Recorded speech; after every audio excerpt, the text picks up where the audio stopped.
ওম শান্তি। ব্রহ্মা বাবার জীবন কাহিনী আজ তৃতীয় পাঠ।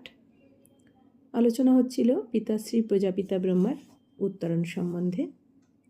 এই সকল দৃশ্য দাদার জীবন আমূল পরিবর্তন করে দিল। তিনি ব্যবহারিক জগতের প্রতি ক্রমে নিরাসক্ত হয়ে পড়লেন। ব্যবসায় তার কোনো উৎসাহ নেই, সবসময় তিনি আত্মমগ্ন। অবশেষে ব্যবসায় ইতি দানের উদ্দেশ্যে তিনি কলকাতা অভিমুখে রওনা হলেন। তার এত বছরের প্রয়াসলব্ধ ব্যবসা, মহামূল্যবান রত্নরাজি, দোকান, সকল কিছুই তার কাছে নিরর্থক বোধ হতে লাগল। তিনি বললেন, এ সকল নিছক পাথর ছাড়া আর কিছুই নয়, তাই এসবের লেনদেন নিরর্থক। আপন অংশীদারের সঙ্গে মিলিত হয়ে তিনি ব্যবসা থেকে মুক্তি চাইলেন। এ কথায় দাদার অংশীদারের মাথায় যেন আকাশ ভেঙে পড়ল, কারণ দাদাই ব্যবসায়ের মূল চালিকা শক্তি ছিলেন। হীরের ব্যবসার হীরে অপেক্ষা তার উপস্থিতি অধিক মূল্যবান। তাই অংশীদারিত্বের দেনা পাওনা বিষয়ে দাদার এরূপ পরিবর্তন বিবেচনায় তিনি তাকে যে কোনো মূল্যে মত পরিবর্তন করতে অনুরোধ করলেন। দাদা স্থির, শান্ত, দৃঢ় স্বরে জানান যে তিনি ঈশ্বরের নির্দেশ লাভ করেছেন। বর্তমান কলিযুগের অবসান সমাসন্ন। এ সময় পাথরের হীরার ব্যবসা অর্থহীন, মিথ্যা। তাই তিনি ঈশ্বরীয় সেবায় নিজেকে সমর্পিত করতে চান। সেহেতু ব্যবসায়ের অংশীদার হিসেবে তার প্রাপ্য তাকে দেওয়া হোক। এ বিষয়ে অংশীদারের ইচ্ছাই চূড়ান্ত বলে বিবেচিত হবে, কারণ তিনি অর্থনৈতিক ভাগ বাটোয়ারা সম্পর্কে কোনোরূপ দ্বিরুক্তি করবেন না। তারা যখন বিষয়টি মীমাংসায় নিয়োজিত, ঠিক তখনই সিন্ধু প্রদেশ থেকে বার্তা এলো কাকা মূলচাঁদ ভীষণ অসুস্থ। সেই মুহূর্তে সেখানে তার উপস্থিতি একান্ত প্রয়োজন। তাই সেই অবস্থায় অংশীদারের ইচ্ছানুযায়ী সকল বিষয়ের নিষ্পত্তি করলেন এবং গৃহে টেলিগ্রাম পাঠালেন, আলিফ কো আল্লাহ মিলা, वे को मिली झूठी बादशाही, आई तार आलिफ को हुआ रेल का राही। অর্থাৎ প্রথম জনের হলো ঈশ্বর প্রাপ্তি আর দ্বিতীয় জনের মিথ্যা সম্পদ। প্রথম জন বার্তা লাভে রেলে চড়ে বসল। এই সংবাদ লাভে সকলে বিস্ময়ান্বিত হলেন। এ সকলের অর্থ কী? গৃহে প্রত্যাবর্তনে সকলে উৎকণ্ঠিত হয়ে পড়লেন। দাদার সুস্থতা সম্পর্কে সকলে উদ্বিগ্ন হয়ে উঠলেন। তিনি তার এত বড় ব্যবসা চিরকালের জন্য বন্ধ করে দিয়েছেন, এ কথা কেউ বিশ্বাসই করতে পারছিলেন না। কিন্তু দাদা তখন অন্য মানুষ। এ সকল বৈষয়িক ভাবনা তখন তাকে স্পর্শ করতে পারছে না। এই সময়ে তার গৃহে গুরুদেবের শুভাগমন হল। গুরুদেবকে তিনি অসীম শ্রদ্ধা করতেন এবং তার ওই সকল অভিজ্ঞতা ও সাক্ষাৎকারের পিছনে গুরুদেবের অনুগ্রহ সম্পর্কে তার সুস্পষ্ট ধারণা ছিল না। তাই মহাসমারোহে গুরুদেবকে আপ্যায়নে ও 25,000 টাকা ব্যয়ে ধর্মীয় সভার আয়োজন করলেন। ধর্মীয় সভা চলাকালীন দাদা হঠাৎ সকলের মধ্য থেকে উঠে গেলেন। তার এরূপ আচরণ তার স্বভাবের সম্পূর্ণ পরিপন্থী, কারণ গুরুদেবকে তিনি ঈশ্বরতুল্য জ্ঞান করতেন। কিন্তু বর্তমান দাদা যেন পূর্বের কায়া মাত্র, মন তার অন্য জগতে। গুরুদেবের ভাষণ চলাকালীন দাদার স্থান ত্যাগ বৃজ ইন্দ্রাজির নজর এড়ায়নি। দাদার প্রকৃতি বিরুদ্ধ আচরণে অবাক হয়ে তিনি তাকে অনুসরণ করেন। সেদিনের সে ঘটনার অভিজ্ঞতার বর্ণনা দিতে গিয়ে তিনি বলেন, আমি দেখতে পেলাম দাদার মুখমণ্ডল অক্ষিদয় উজ্জ্বল আলোয় ভরে উঠেছে। সারা ঘর সোনালি লাল আলোয় ভর্তি। তার সারা দেহ থেকে যেন আলো বিচ্ছুরিত হচ্ছে।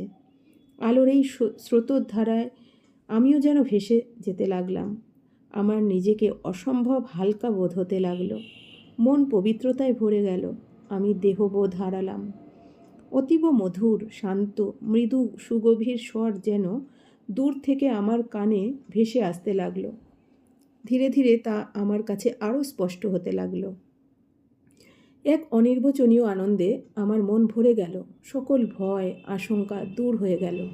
শুনতে পেলাম, নিজানন্দ রূপম শিবহম শিবহম, জ্ঞান স্বরূপম শিবহম শিবহম, প্রকাশ স্বরূপম শিবহম শিবহম, নিজানন্দ স্বরূপ, জ্ঞান স্বরূপ, প্রকাশ স্বরূপ।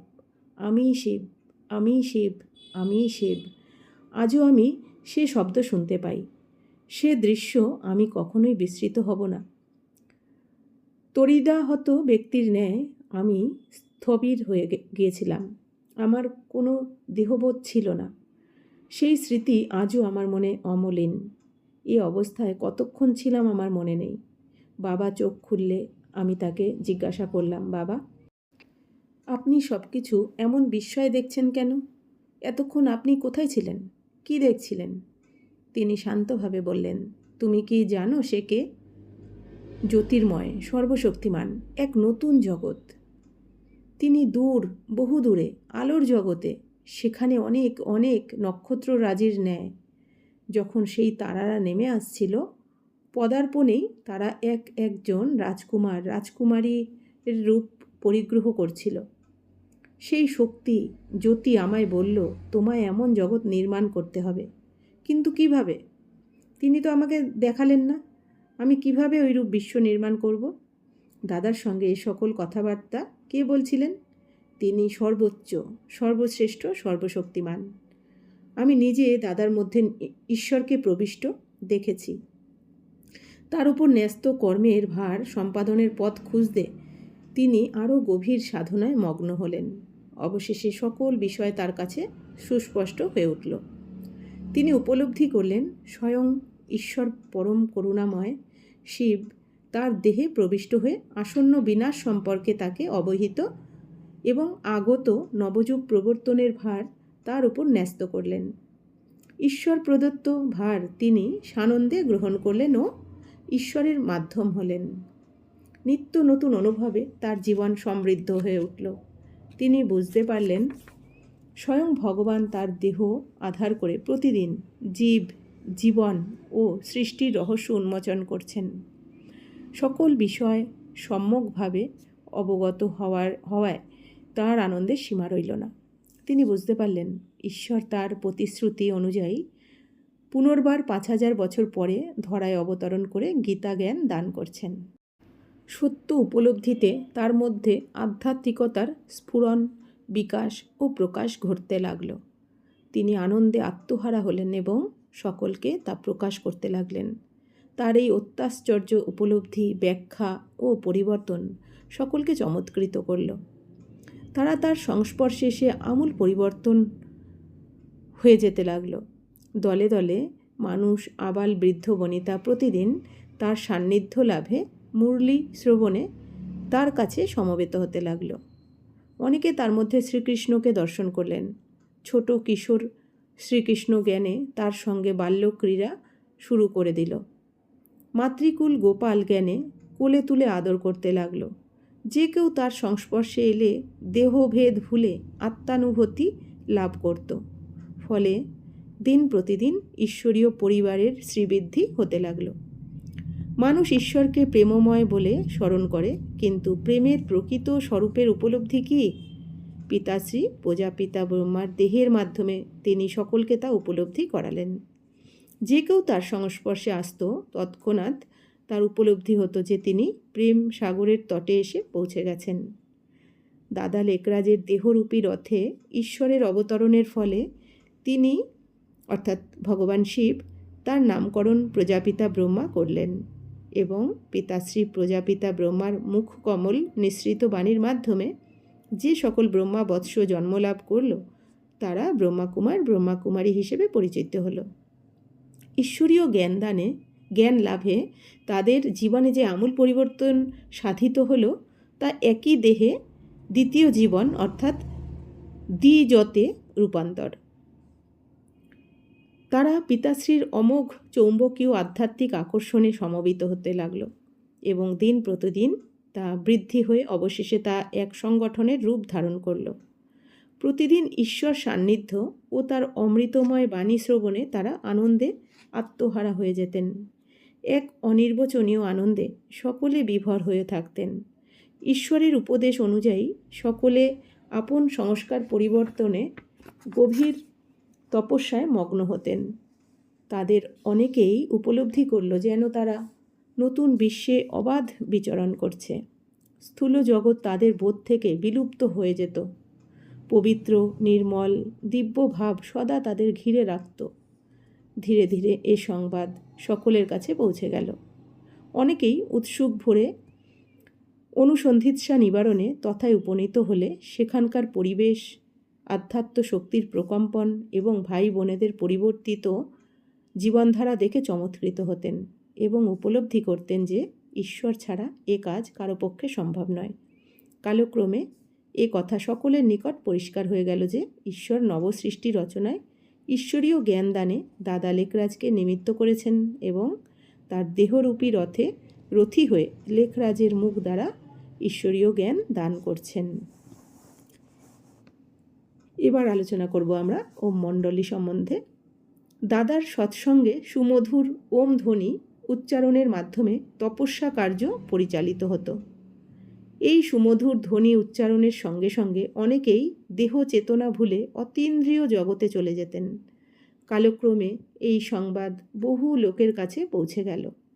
ওম ধ্বনির ফলে এরূপ হওয়ায় ওই সৎসঙ্গকে ওম মণ্ডলী বলা হতো। ব্রহ্মা বাবা মায়েদের উচ্চাসনে স্থাপন করলেন, কারণ তৎকালীন সমাজ ব্যবস্থায় মাতৃকুলকে হীন বিবেচনা করা হতো এবং ধর্মীয় ব্যাপারে তাদের কোনো অধিকার ছিল না। তারা স্থূল সম্পদের ন্যায় ব্যবহৃত হতো। বাবা উপলব্ধি করলেন তাদের বন্ধন মুক্তি ছাড়া বিশ্বের বন্ধন ঘোচানো সম্ভব নয়। তাই তিনি যজ্ঞের ভার তাদের হাতে অর্পণ করলেন। তাদের অনেকেই প্রথম দর্শনেই বাবার মধ্যে শ্রীকৃষ্ণের রূপ প্রত্যক্ষ করলেন। কেউ কেউ বা বাবার দৃষ্টি লাভের সঙ্গে সঙ্গেই আসন্ন বিনাশ তথা নবযুগের আগমন প্রত্যক্ষ করতে লাগলেন। অনেকেই ভাবতে লাগলেন যে দাদাই বোধহয় এসব সাক্ষাৎকার করাচ্ছেন, কিন্তু এই সকল কথা শ্রবণে দাদা নিজেই আশ্চর্যান্বিত হয়ে যেতেন। ধীরে ধীরে বিষয়টি তার নিকট পরিষ্কার হয়ে গেল। তিনি বুঝতে পারলেন স্বয়ং ঈশ্বর শিব নবসৃষ্টি স্থাপনায় সন্তানগণের নিশ্চয় লাভে তার মাধ্যমে এই সকল সাক্ষাৎকার করাচ্ছেন। সেই সময় ওই শহরের এক বিত্তশালী ব্যক্তির অকাল প্রয়াণ ঘটে। বিরহকাতরা পত্নীর দুঃখ লাঘবে তার প্রতিবেশীগণ তাকে দাদার সৎসঙ্গে যাবার উপদেশ দান করেন। দ্বিধাগ্রস্ত মনে তিনি তথায় উপনীত হন। গমন মাত্রই তিনি নিজের মধ্যে অপুরন্ত শক্তি, সাহস, খুশি ও আনন্দ বোধ করেন। তথায় স্বল্পক্ষণের অবস্থান তার জীবন আমূল পরিবর্তন করে দেয়। পরবর্তী দিনই তিনি তার আত্মীয় পরিজনকে তথায় গমনের উপদেশ দান করেন এবং বলেন তার মধ্যে গুপ্ত শক্তি আছে। তার কথা অমৃতময়। তিনি আমায় শান্তি দিয়েছেন। তার মাথায় প্রভামণ্ডল। তার দৃষ্টিতে মন আনন্দে ভরে যায়। অশান্ত আত্মা শান্তি অনুভব করে। তার উপস্থিতি স্বর্গীয় সুখ দান করে। তার কথায় তার কন্যা গোপী আগ্রহান্বিত হয়ে পরবর্তী দিন তথায় উপনীত হন। প্রথম দর্শনেই তার উপলব্ধি হয় সে যেন সাক্ষাৎ ঈশ্বরের সম্মুখে উপস্থিত। ঈশ্বর গুপ্তভাবে দাদা লেখরাজের শরীরে এসেছেন। প্রকৃত অনুসন্ধানের নিকট তিনি কখনোই সুপ্ত থাকতে পারেন না। এ বিষয়ে গোপীর আরও অনেক সাক্ষাৎকার হয়। সে তার আপন স্বরূপ সূক্ষ্মাতি সূক্ষ্ম জ্যোতিবিন্দু আত্মার সাক্ষাৎকার লাভ করে। শ্রীকৃষ্ণের গোপী হিসাবে নিজের ভূমিকা দর্শন করে। পরবর্তীকালে যজ্ঞের দায়িত্ব যৌথভাবে দাদি প্রকাশমণির সঙ্গে তার হস্তে অর্পিত হয়। বাবা স্নেহ ভরে তাকে মনমোহিনী নামে ভূষিত করেন। ওম শান্তি।